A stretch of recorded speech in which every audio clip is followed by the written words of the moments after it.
ಏನಮ್ಮ ನೀನು? ನಿನಗೆ ಸ್ವಲ್ಪ ಆದ್ರೂ ಬುದ್ಧಿ ಇದೆಯಾ? ಹೋಗಿ ಹೋಗಿ ಅಂಜಲಿನ ಮತ್ತೆ ನಮ್ಮ ಮನೆಗೆ ಸೇರಿಸಿದ್ಯಲ್ಲ, ಅದ್ ಯಾವ ಧೈರ್ಯದ ಮೇಲೆ ಸೇರಿಸ್ಕೊಂಡೆ? ನಿನ್ ತಲೆಯಲ್ಲಿ ಏನ್ ಓಡುತ್ತೆ ಅನ್ನೋದೇ ಅರ್ಥ ಆಗಲ್ಲ. ಮೊದ್ಲೇ ಅವಳು ನಮ್ ವಿರುದ್ಧ ಸಾಕ್ಷಿ ಹೇಳ್ದಳು. ಮಾಯನ್ ಜೊತೆ ಸೇರ್ಕೊಂಡು ನಾವು ಮಾಡಿರೋ ಕೆಲ್ಸಗಳೆಲ್ಲ ಅವಳು ಚೆನ್ನಾಗ್ ಗೊತ್ತು. ಅದನ್ನ ಅವಳು ಮುತ್ತಣ್ಣಂಗೋ ಬೆಳ್ಳಿಗೋ ಹೇಳಲ್ಲ ಅನ್ನೋದು ಏನ್ ಗ್ಯಾರಂಟಿ ಅಮ್ಮ?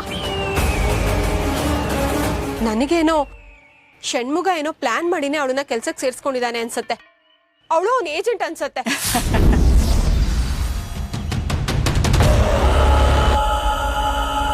ಯಾಕಮ್ಮ ನಗ್ತಿದ್ಯಾ? ನಾನು ಹೇಳಿದ್ರಲ್ಲಿ ಏನ್ ತಪ್ಪಿದೆ? ಅವಳನ್ನ ಕೆಲ್ಸಕ್ಕೆ ಸೇರ್ಸ್ಕೊಂಡಿದ್ದು ಷಣ್ಮುಗ ಅಲ್ಲ, ನಾನು.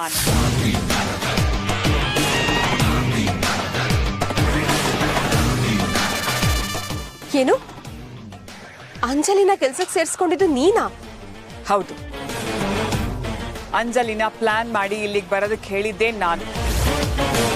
ಅಂಜಲಿನ ನೇರವಾಗಿ ನಾನೇ ಕೆಲ್ಸಕ್ಕೆ ಸೇರಿಸ್ಕೊಂಡ್ರೆ ಎಲ್ಲರೂ ಅನಗತ್ಯವಾಗಿ ನನ್ನ ಮೇಲೆ ಅನುಮಾನ ಪಡ್ತಾರೆ. ಅದಕ್ಕೆ ನಾನೇ ಅವಳನ್ನ ಷಣ್ಮುಗನ ಹತ್ರ ಹೋಗಿ ಕ್ಷಮೆ ಕೇಳ್ಕೊ, ಬೇಡ್ಕೊ, ನನಗೊಂದು ಕೆಲಸ ಬೇಕು ಅಂತ ನಾಟಕ ಮಾಡು ಅಂತ ನಾನೇ ಹೇಳಿದ್ದು. ಆದ್ರೆ ಈಗ ಅವಳು ಕೆಲ್ಸಕ್ಕೆ ಯಾಕೆ ಬೇಕಿತ್ತು? ಎಲ್ಲಿದ್ದವಳು ಮಾಡೋದೇನಿದೆ? ಶರ್ಮಿಳಾ, ನೀನ್ ಎಷ್ಟು ದಡ್ಡಿ! ಬೆಳ್ಳಿ ವಿಷಯಕ್ಕೆ ನಾನೀಗಾಗ್ಲೇ ನಿನ್ನ ಹತ್ರ ಏನ್ ಹೇಳಿದ್ದೆ ಹೇಳು? ನಾವು ಆಟ ಆಡೋದಕ್ಕೆ ಒಂದು ಪಗಡೆ ಅವಶ್ಯಕತೆ ಇದೆ ಅಂತ. ಆ ಪಗಡೆನೇ ಈ ಅಂಜಲಿ. ಆದ್ರೆ ಅಂಜಲಿ ಈ ಕೆಲ್ಸಕ್ಕೆ ಹೇಗೆ ಒಪ್ಕೊಂಡ್ಲು? ಮಾಯನ್ ಹಿಂದೆ ಅವಳು ಸುತ್ತುತ್ತಾ ಇದ್ದಿದ್ದೆ ಹಣಕ್ಕೋಸ್ಕರ. ನಾನು ಅದೇ ಆಸೆ ತೋರಿಸ್ದೆ, ಸುಲಭವಾಗಿ ಒಪ್ಕೊಂಡ್ಲು. ಈಗ ಅಂಜಲಿ ನಮ್ಮ ಕಡೆಯವಳು. ಅದ್ರ ಸುಳಿವು ಯಾರಿಗೂ ಗೊತ್ತಾಗದೆ ಇರೋ ಹಾಗೆ ನಾವು ನೋಡ್ಕೋಬೇಕು. ಸರಿಮಾ, ಆದ್ರೆ ಹೇಗಿತ್ತಮ್ಮ ನನ್ನ ಆಕ್ಟಿಂಗು? ತುಂಬಾ ಚೆನ್ನಾಗಿ ಆಕ್ಟ್ ಮಾಡಿದೆ ಅಂಜಲಿ. ಆದ್ರೆ ಇದು ನಾಟಕ ಅಂತ ಯಾರಿಗೂ ಗೊತ್ತಾಗಬಾರ್ದು. ತುಂಬಾ ನೈಜವಾಗಿ ಅಭಿನಯಿಸ್ಬೇಕು, ಗೊತ್ತಾಯ್ತಾ? ಸರಿಯಮ್ಮ, ಇಲ್ಲಿರೋರು ಯಾರು ಹೊಸಬ್ರಲ್ಲ. ಎಲ್ರನ್ನ ಹೇಗೆ ಮ್ಯಾನೇಜ್ ಮಾಡಬೇಕು ಅಂತ ನನಗೆ ಗೊತ್ತು. ಆದಷ್ಟು ಬೇಗ ನಾನು ನಿನಗೆ ಕೊಟ್ಟಿರೋ ಕೆಲಸನ ಮುಗಿಸಿ ಮನೆಯಿಂದ ಹೊರಟು ಬಿಡು. ಏನಕ್ಕೆ ಇದು? ಅಂಜಲಿ ನಮ್ಮನೆಗೆ ಅಷ್ಟೆಲ್ಲ ದ್ರೋಹ ಮಾಡಿದಾಳೆ, ಮತ್ತೆ ಯಾಕೆ ಕೆಲ್ಸಕ್ಕೆ ಸೇರಿಸ್ಕೊಂಡ್ರಿ? ಪಾಪ ಯಶು, ಅವಳ ಪರಿಸ್ಥಿತಿ ಚೆನ್ನಾಗಿಲ್ಲ. ಮುಂಚೆ ಆಗಿದ್ರೆ ಮಾಯಕ್ಕನ ಜೊತೆ ಮನೇಲಿ ಇರ್ತಿದ್ಲು. ಈಗ ಮಾಯಕ್ಕ ಹೋದ್ಮೇಲೆ ಅವಳು ತುಂಬಾ ಕಷ್ಟದಲ್ಲಿದ್ದಾಳಂತೆ. ನಾನು ಸರಿ ಹೋಗ್ತೀನಿ, ಮತ್ತೆ ಆ ಥರ ಎಲ್ಲ ಮಾಡಲ್ಲ ಅಂತ ಎಲ್ಲರ ಹತ್ರ ಬೇಡ್ಕೊಂಡ್ಲು. ಅದು ಕಾಲು ಹಿಡ್ಕೊಂಡ್ಲು. ನನಗವಳ ಪರಿಸ್ಥಿತಿ ನೋಡಿ ತುಂಬಾ ಪಾಪ ಅನ್ನಿಸ್ತು. ನನ್ಗೆ ಯಾಕೋ ಇದು ಸರಿ ಅನ್ನಿಸ್ತಿಲ್ಲ. ಅದಕ್ಕೆ ಅವಳು ಮತ್ತೆ ಏನೋ ಪ್ಲಾನ್ ಮಾಡ್ಕೊಂಡು ಈ ಮನೆಗೆ ಬರ್ತಿದ್ದಾಳೆ. ಇಲ್ಲ ಯಶು, ಆ ಥರ ಎಲ್ಲ ಏನೂ ಇಲ್ಲ. ಈಗ ಅವಳು ಯಾರ ಜೊತೆ ಸೇರ್ಕೊಂಡು ಪ್ಲಾನ್ ಮಾಡೋದಕ್ಕೆ ಸಾಧ್ಯ? ಅವಳು ಒಂಟಿಯಾಗಿದ್ದಾಳೆ. ಷಣ್ಮುಗಣ್ಣಂಗೆ ಮಾಯನ್ ಕಂಡ್ರೇನೆ ಆಗ್ತಿರ್ಲಿಲ್ಲ. ಇನ್ನು ಅಂಜಲಿ ಅಂದ್ರೆ ಅಷ್ಟಕ್ಕಷ್ಟೇ ಅಂತವ್ರು ಅಂಜಲಿನ ರೆಕಮೆಂಡ್ ಮಾಡಿ ಅದ್ ಹೇಗೆ ಕೆಲ್ಸಕ್ಕೆ ಸೇರ್ಕೊಂಡ್ರು? ನನ್ಗಂತೂ ಅರ್ಥನೇ ಆಗ್ತಿಲ್ಲ. ಅದಕ್ಕೆ ಷಣ್ಮುಗಣ್ಣ ಹೇಳಿದ್ರು ಅಂತಾನೆ ನಾನು ಅವಳನ್ನ ಕೆಲ್ಸಕ್ಕೆ ಸೇರಿಸ್ಕೊಂಡಿದ್ದು. ಷಣ್ಮುಗಣ್ಣ ಅಷ್ಟು ಸುಲಭವಾಗಿ ಒಪ್ಕೊಳ್ಳೋರಲ್ಲ. ಅವ್ರ ಪರೀಕ್ಷೆ ಮಾಡಿನೇ ಒಂದು ತೀರ್ಮಾನಕ್ಕೆ ಬರೋದು. ನೀವೇನೇ ಹೇಳಿ ಅದಕ್ಕೆ ಇವಳು ಮಾಯಿನ ಜೊತೆ ಸೇರ್ಕೊಂಡು ನಿಮ್ ವಿರುದ್ಧ ಕತ್ತಿ ಮಸೀತಿದ್ಲು. ಸಾವಾಸನ ಸನ್ಯಾಸಿ ಕೆಟ್ಟ ಅಂತ ಹೇಳಲ್ವಾ, ಹಾಗೆ ಇವಳು ಮಾಯಿನ ಕೆಟ್ಟ ಬುದ್ಧಿನೆಲ್ಲ ಅರ್ಧ ಕುಡ್ದಿರ್ತಾಳೆ. ಬೇಟೆಗಾರನಾಗಿದ್ದ ವಾಲ್ಮೀಕಿನೇ ಬದಲಾಗಿ ರಾಮಾಯಣ ಬರೀಲಿಲ್ವಾ? ಯಾರು ಯಾವಾಗ ಬದಲಾಗ್ತಾರೆ ಅಂತ ಹೇಳಕ್ಕೆ ಆಗಲ್ಲ. ಅದೇ ರೀತಿ ಅಂಜಲಿ ಬದಲಾಗಿದ್ದಾಳೆ ಅಂತ ನಮ್ಮೆಲ್ಲರ ಭಾವನೆ. ನಿಮ್ಗೆ ಎಷ್ಟು ಹೇಳಿದ್ರು ಅರ್ಥ ಆಗಲ್ಲ ಬಿಡಿ. ಅದಕ್ಕೆ ಒಟ್ನಲ್ಲಿ ನೀವು ಹಾವನ್ ಮನೆಗೆ ಕರ್ಕೊಂಬಂದು ಹಾಲು ಎರೆದು ಸಾಕ್ತೀನಿ ಅಂತ ಹೇಳ್ತಾ ಇದ್ದೀರಾ ಅಷ್ಟೇ. ನಾನು ಈಗಲೂ ಹೇಳ್ತಾ ಇದ್ದೀನಿ, ಅದಕ್ಕೆ ಅವಳು ತುಂಬಾ ಡೇಂಜರಸ್, ನೀವು ಹುಷಾರಾಗಿರಿ. ಅಂಥದ್ದೆಲ್ಲ ಏನೂ ನಡೆಯಲ್ಲ ಅನ್ಕೊಂಡಿದ್ದೀನಿ.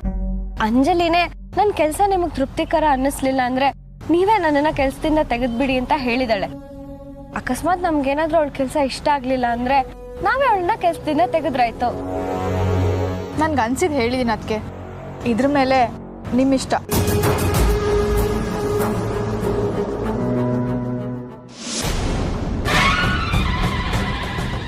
ಓಂ ನಮಃ ಶಿವಾಯ.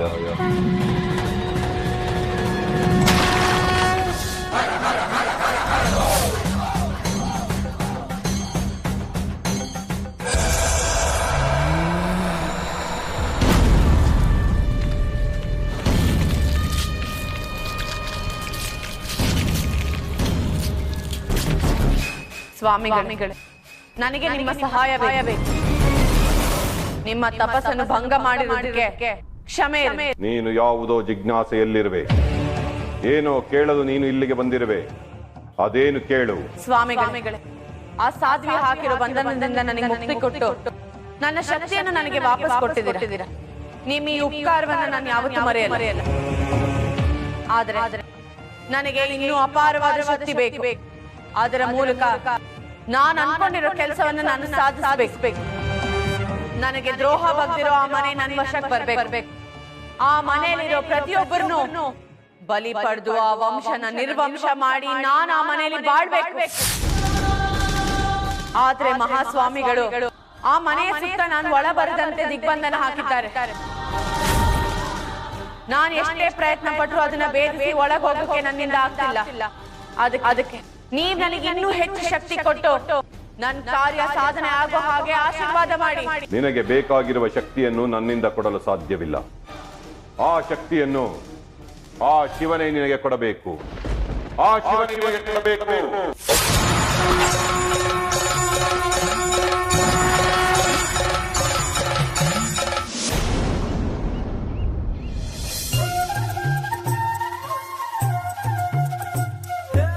ಮುತ್ತು,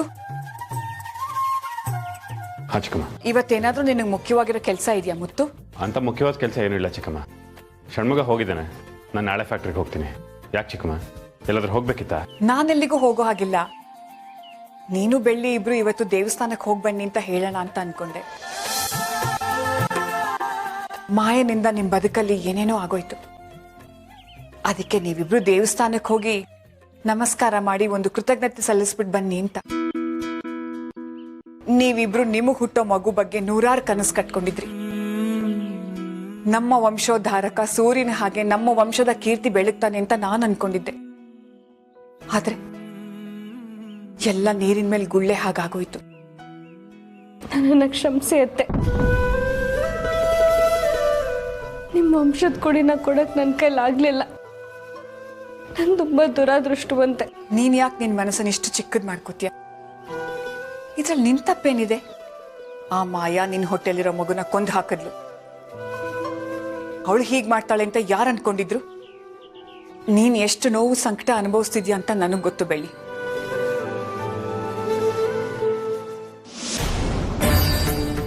ನೀನು ಶ್ರದ್ಧಾ ಭಕ್ತಿಯಿಂದ ಶಿವನನ್ನು ಕುರಿತು ತಪಸ್ಸು ಮಾಡಿದ್ದೆ ಆದಲ್ಲಿ ನಿನಗೆ ಬೇಕಾಗಿರುವ ಎಲ್ಲ ಶಕ್ತಿಯನ್ನು ನೀನು ಪಡೆಯಬಹುದು. ನಿನಗೆ ಬೇಕಾಗಿರುವ ಶಕ್ತಿಯನ್ನು ಆ ಮುಕ್ಕಣ್ಣನೇ ಕೊಡುತ್ತಾನೆ. ಆ ಶಿವನನ್ನು ಒಲಿಸಿಕೊಳ್ಳುವುದಕ್ಕೆ ನಾನು ಏನ್ ಮಾಡ್ಲಿ ಸ್ವಾಮಿ? ಬೇರೆ ಏನು ಬೇಕಾಗಿಲ್ಲ. ಓಂ ನಮಃ ಶಿವಾಯ ಎಂಬ ಮೂಲ ಮಂತ್ರ ಒಂದೇ ಸಾಕು. ನಿನ್ನ ಚಿತ್ತ ಚಂಚಲವಾಗದ ಹಾಗೆ ಶಿವನನ್ನು ನೆನೆದು ಧ್ಯಾನ ಮಾಡು. ನೀನು ಬಯಸಿದ್ದು ನಿನಗೆ ಸಿಗುತ್ತದೆ. ಆ ಶಿವ ನನಗೆ ನೇರವಾಗಿ ಶಕ್ತಿಯನ್ನು ಕರುಣಿಸ್ತಾನ ಸ್ವಾಮಿ? ಇಲ್ಲ, ಶಿವ ನೇರವಾಗಿ ಪ್ರೇತಾತ್ಮಗಳಿಗೆ ದರ್ಶನ ನೀಡುವುದಿಲ್ಲ. ಅದನ್ನು ನಿನಗೆ ಸಂಕೇತದ ಮೂಲಕ ತಿಳಿಸುತ್ತಾನೆ. ಯಾವಾಗ ನಿನ್ನ ಮುಂದೆ ಇರುವ ಈ ನಿಶ್ಚೇತನವಾದ ಓಂಕಾರ ಯಾಗಕುಂಡ ಹೊತ್ತಿ ಉರಿಯುವುದೋ ಆಗ ನಿನಗೆ ಸಂಪೂರ್ಣ ಶಕ್ತಿ ಲಭಿಸಿದೆ ಎಂದು ತಿಳಿದುಕೋ. ನಾನು ಇದುವರೆವಿಗೂ ಶಿವಧ್ಯಾನದ ದಾರಿಯನ್ನು ತೋರಿಸಿರುವುದು ಮನುಷ್ಯರಿಗೆ ಮಾತ್ರ. ಇದೇ ಮೊದಲ ಬಾರಿ ಪ್ರೇತಾತ್ಮಕ್ಕೆ ಶಿವಧ್ಯಾನದ ದಾರಿಯನ್ನು ತೋರಿಸುತ್ತಿದ್ದೇನೆ. ನೀನು ನನ್ನನ್ನು ಗುರುವಾಗಿ ಸ್ವೀಕರಿಸಿ ನಿನ್ನ ತಪಸ್ಸನ್ನು ಮುಂದುವರೆಸಿ. ಹಾಗೆ ಆಗಲಿ ಸ್ವಾಮಿ. ಈ ಕ್ಷಣದಿಂದ ನೀವೇ ನನ್ನ ಗುರು. ನಿಮಗೆ ಕೋಟಿ ಕೋಟಿ ನಮಸ್ಕಾರ.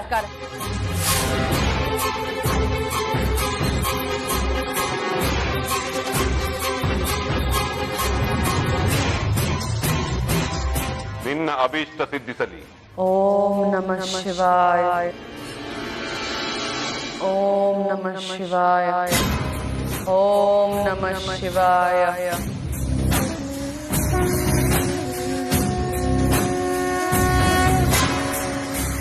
ದೇವ್ರ ಹತ್ರ ಹೋಗಿ ನಿನಗ್ ಮುಂದೆ ಹುಟ್ಟೋ ಮಗುಗೆ ಯಾವುದೇ ಆಪತ್ತು ಬರ್ದೇ ಇರ್ಲಿ ಅಂತ ಬೇಡ್ಕೊ.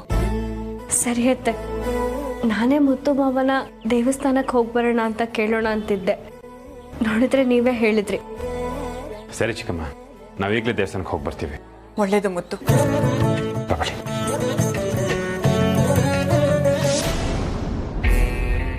ಏನಮ್ಮ ನೀನು? ಮಗುನು ಚಿವುಟ್ಯ, ತೊಟ್ಲು ತೂಕ್ತ್ಯ. ನನ್ನ ಹತ್ರ ಮಕ್ಳಾಗದೆ ಇರೋ ಹಾಗೆ ಮಾತ್ರೆ ತಗೊಂಡ್ ಬಾ ಅಂದೆ. ಇಲ್ಲಿ ಬೆಳ್ಳಿ ಹತ್ರ ಮುಂದೆ ಹುಟ್ಟೋ ಮಗುಗೆ ಯಾವ ತೊಂದ್ರೆನೂ ಆಗದೆ ಇರ್ಲಿ ಅಂತ ದೇವಸ್ಥಾನಕ್ಕೆ ಹೋಗಿ ಪೂಜೆ ಮಾಡಿಸ್ಕೊಂಡ್ ಬನ್ನಿ ಅಂದೆ. ನಂಗೊಂದು ಅರ್ಥ ಆಗ್ತಿಲ್ಲ. ಇಷ್ಟು ವರ್ಷನೂ ನೀನ್ ನನ್ನ ಜೊತೆಲಿದ್ಯಾ, ಇನ್ನೂ ನಿನಗೆ ನಾನು ಏನು ಅಂತ ಅರ್ಥನೇ ಆಗ್ಲಿಲ್ವಾ ಶರ್ಮಿಳಾ?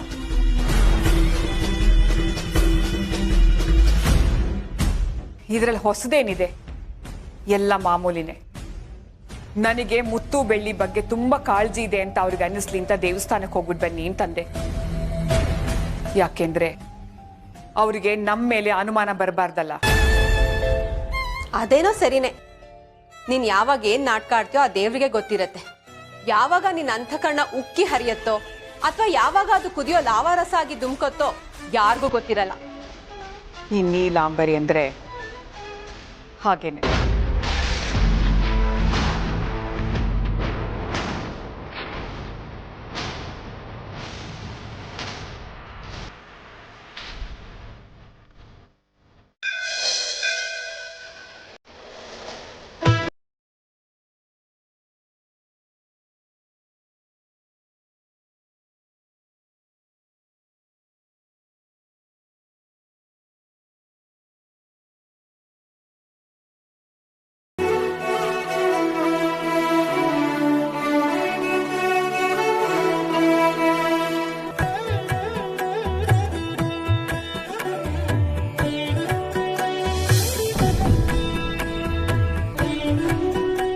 ಬೆಳ್ಳಿ, ಏನು ಯೋಚನೆ ಮಾಡ್ತಿದ್ಯಾ? ಮಗ, ನನ್ನ ಮನಸ್ಸಲ್ಲಿ ಒಂದು ಆಲೋಚನೆ ಇದೆ. ಅದನ್ನ ನಿಮಗೆ ಕೇಳ ಬೇಡವಾ ಅನ್ನೋ ಗೊಂದಲ ಆಗ್ತಿದೆ. ಎಷ್ಟೇ ತಡ್ಕೊಂಡ್ರು ನನಗದನ್ನು ಕೇಳದೆ ಇರೋಕ್ಕಾಗ್ತಿಲ್ಲ. ಅಷ್ಟೊಂದು ಕೇಳಬೇಕು ಅಂತ ಅನಿಸ್ತಿದೆ ಅಂದಮೇಲೆ ಅದು ಮುಖ್ಯವಾದ ವಿಷಯನೇ ಆಗಿರುತ್ತೆ. ಅದೇನು ಅಂತ ಕೇಳು. ಮಾವ, ಚಿತ್ರಕ್ಕನ ಮೇಲೆ ನಿಮ್ಗೆ ಎಷ್ಟು ಪ್ರೀತಿ ಇತ್ತು ಅಂತ ನಮ್ಮೆಲ್ರಿಗೂ ಗೊತ್ತಿತ್ತು. ಈಗ ಅದೇ ಪ್ರೀತಿನ ನನ್ನ ಮೇಲೆ ತೋರಿಸ್ತಿದ್ದೀರಾ. ಈಗ ಚಿತ್ರಕ್ಕ ನನ್ನ ಹೊಟ್ಟೆಲಿ ಮಗುವಾಗಿ ಹುಟ್ಟಿದ್ದಾರೆ.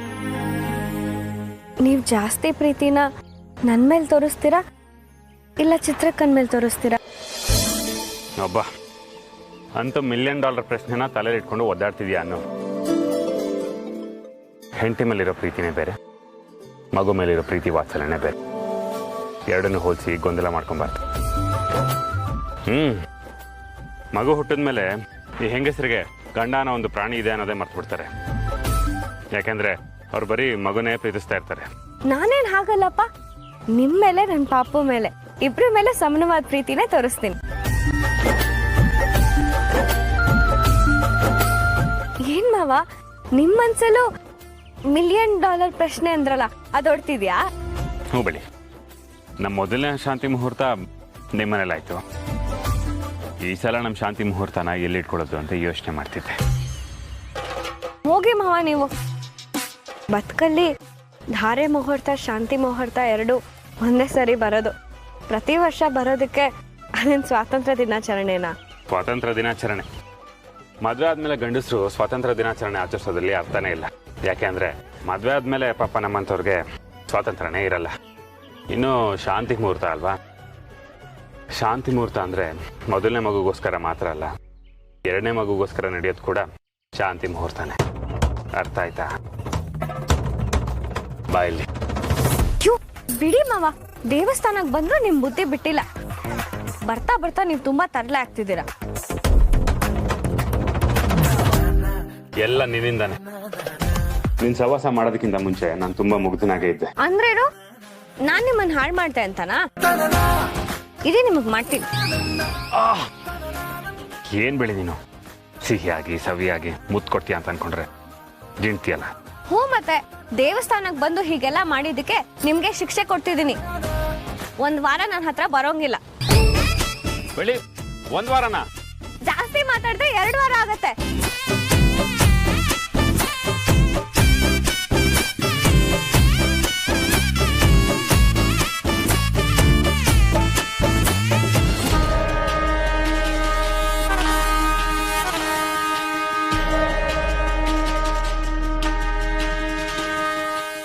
ಅಮ್ಮ, ನೀನ್ ಹೇಳ್ದಾಗೆ ಮಾತ್ರೆನ ತಂದು ಪೌಡರ್ ಮಾಡಿ 10 ಪ್ಯಾಕೆಟ್ ಮಾಡಿದೀನಿ.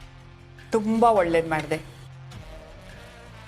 ಈಗ ಯಾರಿಗೂ ನಮ್ಮ ಮೇಲೆ ಅನುಮಾನನೇ ಬರಲ್ಲ. ಒಂದ್ ವೇಳೆ ಇದು ಯಾರ ಕೈಲಾದ್ರೂ ಸಿಕ್ಕಿದ್ರು ಮಾತ್ರೆ ಪೌಡರ್ ಅಂತ ಯಾರಿಗೂ ಅನುಮಾನ ಬರಲ್ಲ. ಇದು ಮಾತ್ರೆ ಪೌಡರ್ ಅಂತ ಗೊತ್ತಾಗಕ್ಕೆ ಲ್ಯಾಬ್ಗೆ ತಗೊಂಡು ಹೋಗಿ ಚೆಕ್ ಮಾಡಿಸ್ಬೇಕು. ಇನ್ನು ಷಣ್ಮುಗ ಇಷ್ಟೆಲ್ಲ ಮಾಡೋಕೆ ಚಾನ್ಸೇ ಇಲ್ಲ. ಹೊರಗೆ ಹೋದ್ರೆ ಕೊರೋನಾ ಬರುತ್ತೆ ಅಂತ ಹೆದರ್ಕೊಂಡು ಮನೇಲೇ ಇದ್ದಾನೆ. ಇನ್ನು ನಾವು ನಿಧಾನ ಮಾಡೋದು ಸರಿಯಲ್ಲ.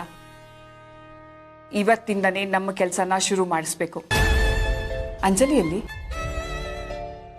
ಅಂಜಲಿ, ಏನಮ್ಮ ಕರೆದ್ರಲ್ಲ? ಏನ್ ಮಾಡ್ತಿದ್ದೆ? ಹಾಲು ಕಾಯಿಸ್ತಾ ಇದ್ದೆ. ತಗೋ, ಈ ಪುಡಿನ ಬೆಳ್ಳಿ ಕುಡಿಯೋ ಹಾಲಿನಲ್ಲಿ ಬೆರೆಸಿ ಕೊಡ್ಬೇಕು. ಇದ್ರ ಬಗ್ಗೆ ಯಾರಿಗೂ ಕಿಂಚಿತ್ತು ಅನುಮಾನ ಬರದೇ ಇರೋ ಹಾಗೆ ನೀನು ನೋಡ್ಕೋಬೇಕು. ಅಮ್ಮ, ಅದೇ ಗರ್ಭ ತೆಗೆಯೋ ಮಾತ್ರೆ ಅಂತ ಹೇಳಿದ್ರಲ್ಲ, ಅದೇನಾ ಇದು? ಹೌದು, ಇದನ್ನ ಒಂದೇ ಒಂದು ದಿನಾನು ತಪ್ಪಿಸ್ದೆ ನೀನು ಕೊಡ್ಬೇಕು. ಅಮ್ಮ, ದಿನ ಈ ಮಾತ್ರೆ ಕೊಟ್ಟು ಪರ್ಮನೆಂಟಾಗಿ ಬೆಳ್ಳಿಗೆ ಮಕ್ಕಳಾಗದೆ ಹೋದ್ರೆ ಏನ್ ಮಾಡೋದು? ಹಾಗೇನಾದ್ರೂ ಆದ್ರೆ ಅದು ಒಳ್ಳೇದೆ. ನಮ್ಮ ಅದೃಷ್ಟ ಅನ್ಕೋ. ನಮಗ್ ಬೇಕಾಗಿರೋದು ಅದೇ. ಶರ್ಮಿಳಕ್ಕ, ಆದ್ರೆ ಇನ್ನೊಂದು ಪ್ರಾಬ್ಲಮ್ ಇದೆ. ಈ ಮಾತ್ರೆಯಿಂದ ಏನಾದ್ರೂ ಬೇರೆ ಪ್ರಾಬ್ಲಮ್ ಆದ್ರೆ? ಟೆಸ್ಟ್ ಮಾಡೋದು ಯಾವಾಗ? ಏನಾದ್ರೂ ಸಂಶಯ ಬಂದಾಗ. ಸಂಶಯದ ಹುಳ ತಲೆಗೆ ಹೊಕ್ಕದೆ ಹೋದ್ರೆ ಟೆಸ್ಟ್ ಮಾಡೋ ಪರಿಸ್ಥಿತಿನೇ ಬರೋಲ್ಲ. ಯಾರು ಬಂದು ಏನೇ ಹೇಳಿದ್ರು ಮುತ್ತು ನನ್ನ ಮೇಲೆ, ಶರ್ಮಿಳಾ ಮೇಲೆ ಅನುಮಾನ ಪಡೋದಿಲ್ಲ. ಯಾಕೆಂದ್ರೆ ಈಗಾಗಲೇ ಒಂದ್ಸಲ ಅನುಮಾನ ಪಟ್ಟು ಪಶ್ಚಾತ್ತಾಪ ಪಟ್ಟಿದ್ದಾನೆ. ಅವನು ನೇರವಾಗಿ ಬಂದು ನಮ್ಮನ್ನು ಏನೂ ಕೇಳಕ್ಕಾಗೋದಿಲ್ಲ. ಅನುಮಾನ ಬಂದ್ರೆ ನಿನ್ನ ಮೇಲೆ ಬರಬೇಕು. ನೋಡೋಣ ನೀನು ಎಷ್ಟರ ಮಟ್ಟಿಗೆ ಬೆಳ್ಳಿ ಮೇಲೆ ಪ್ರೀತಿ ವಿಶ್ವಾಸದಿಂದ ನಡ್ಕೋತೀಯ ಅಂತ. ಸೈಡ್ ಎಫೆಕ್ಟ್ಸ್ ಆದಾಗ ನೋಡ್ಕೊಂಡ್ರೆ ಆಯ್ತು.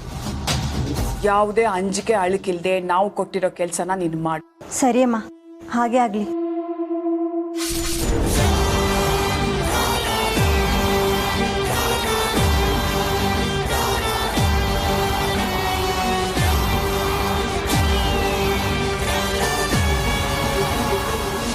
ಈ ನೀಲಾಂಬರಿ ಅವರು ತಾವೇ ಕರೆದು ನನ್ನ ಮನೆಗೆ ಸೇರಿಸ್ಕೊಂಡಿದ್ದೀನಿ ಅಂತ ಅನ್ಕೊಂಡಿದ್ದಾರೆ.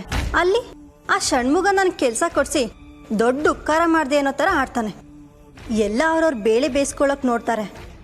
ಆದರೆ ನಾನು ಯಾಕೆ ಇಲ್ಲಿಗೆ ಬಂದಿದ್ದೀನಿ ಅಂತ ನನಗೆ ಮಾತ್ರ ಗೊತ್ತು. ನಾನು ತುಂಬ ಕೇರ್ಫುಲ್ ಆಗಿರಬೇಕು. ಯಾರ ವಿರೋಧನೂ ಕಟ್ಕೋಬಾರ್ದು, ಯಾರಿಗೂ ಅನುಮಾನ ಬರೋ ಹಾಗೂ ನಡ್ಕೋಬಾರ್ದು.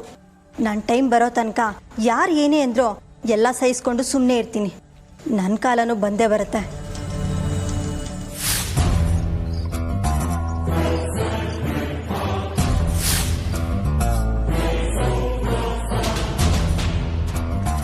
ಹೆದರ್ಬಿಟ್ಟಿಯಾ? ಏನ್ ಯೋಚನೆ ಮಾಡ್ತಿದ್ದೆ ಅಂಜಲಿ? ನಿನಗೂ ಒಂದ್ ಕಾಲ ಬಂದೇ ಬರುತ್ತೆ ಅಂತನಾ? ನಾವ್ ಹೇಳ್ದಂಗೆ ಕೇಳ್ಕೊಂಡಿದ್ರೆ ಖಂಡಿತ ಬಂದೇ ಬರುತ್ತೆ. ಈಗ ನೋಡು, ನಮ್ ವಿರುದ್ಧ ಸಾಕ್ಷಿ ಹೇಳಿ ಅಣ್ಣನು ಷಣ್ಮುಗನು ಜೈಲಿಗೆ ಹಾಕಿಸ್ದೆ. ಆದ್ರೂ ನಮ್ಮ ಮನೆಗೆ ಬಂದು ಸಲೀಸಾಗಿ ಸೇರ್ಕೊಂಡಿದ್ಯಾ. ಪಾಪ ನಮ್ಮ ಮಾಯ, ಅವಳಿಗೆ ಅದೃಷ್ಟ ಇರಲಿಲ್ಲ. ಅವಳ ಜೀವನನ ಅವಳೇ ಕೈಯಾರೆ ಹಾಳು ಮಾಡ್ಕೊಂಡ್ಬಿಟ್ರು. ನಾಳೆ ಹಾಲಿಗೆ ಪೌಡ್ರು ಬೆರೆಸೋಕ್ ಮುಂಚೆ ನನ್ನನ್ನು ಕರಿ, ನಾನು ನೋಡಲೇಬೇಕು.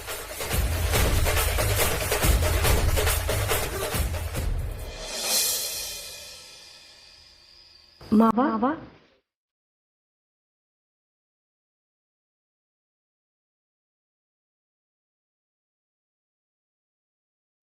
ಹಾಲು ತಗೊಳ್ಳಿ.